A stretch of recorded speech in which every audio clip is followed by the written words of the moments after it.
Hello, আজকে তোমাদের সাথে শেয়ার করব আমাদের সবার পছন্দের একটি রেসিপি, যেটার নাম হলো মাংসের ঝোল। আর দেখো, আমি কড়াইতে তেল দিয়ে একটু গরম হওয়ার পরে আলুগুলো ভেজে নেব। আলুগুলো দিয়ে দিচ্ছি। আলুগুলো দেওয়া শেষ। তারপরে এটার উপরে একটু হলুদ দিয়ে দেব।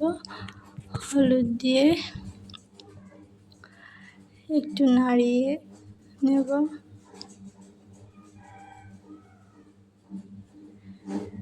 নাড়িয়ে তারপরে ভালো করে ভাজার জন্য একটু ঢাকনা দিয়ে আলুটা যাতে সিদ্ধ হয়ে যায় ভাজার মধ্যেই, সেজন্য একটু ঢাকনা দিয়ে রাখবো।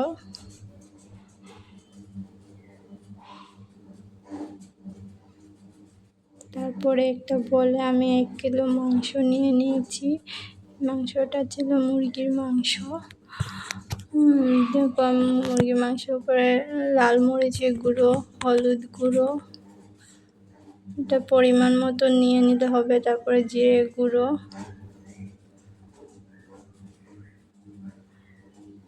তারপরে দিয়ে দিলাম ধনিয়ার গুঁড়ো,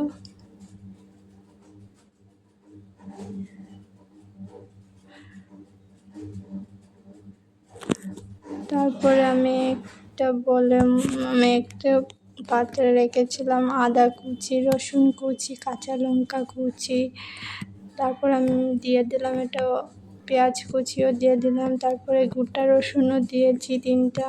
তারপরে কিছু কড়া ছিল রসুনের, এটাও দিয়ে দিলাম। তারপরে পেঁয়াজ কুচি কিছু দিলাম।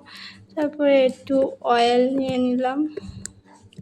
ভালো করে মিক্স করে নেব সব মশলাগুলো মাংসের সাথে।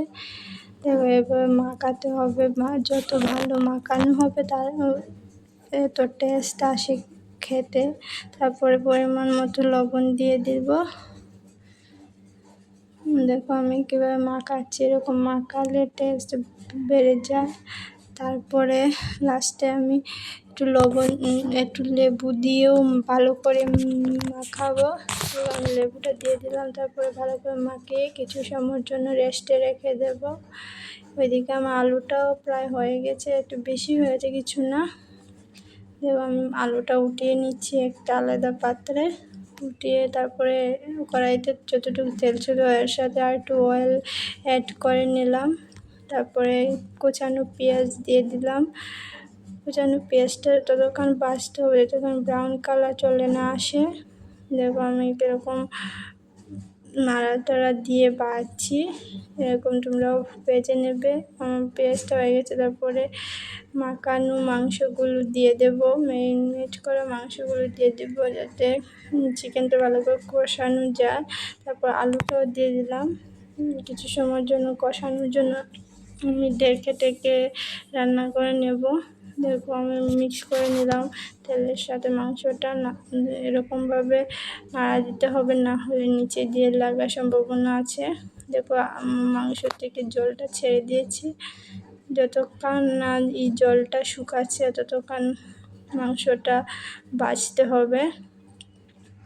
এই জলের মধ্যেই মাংস থেকে ছেড়ে যাওয়া জলটা দিয়ে মাংসটা সিদ্ধ হয়ে যাবে ভালো মতো। দেখো এখানে আমার প্রায় কমপ্লিট কষানো, এরকম মাখা মাখা হয়ে যাবে। তারপরে আমি পরিমাণ মতো জল দিয়ে দিলাম। জল দিয়ে একটু সময় ঢাকনা দিয়ে রাখলাম। তারপরে উঠানো আগে গরম মশলা চিকেন মশলা দিয়ে দিলাম।